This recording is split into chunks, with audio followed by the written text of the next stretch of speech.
Kebahagiaan dirasakan Siti Badriah yang berulang tahun tepat di hari ini, Kamis tanggal 11 November tahun 2021. Pelantun lagu Lagi Cantik itu genap berusia 30 tahun. Sibat mendapatkan ucapan dan doa manis dari sang suami, Krisdiana Baharudin.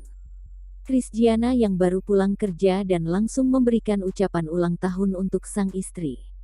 Krisdiana berdoa agar Sibat diberikan kesehatan hingga persalinan lancar. Pasangan yang menikah pada tanggal 25 Juli tahun 2019 itu sebentar lagi akan dikaruniai buah hati pertama. Dalam unggahan Instagram, Krisdiana memamerkan potret bersama Siti Badriah. Dirinya memangku dan mencium pipi sang istri. Ramai warganet memberikan ucapan selamat ulang tahun untuk Sibat.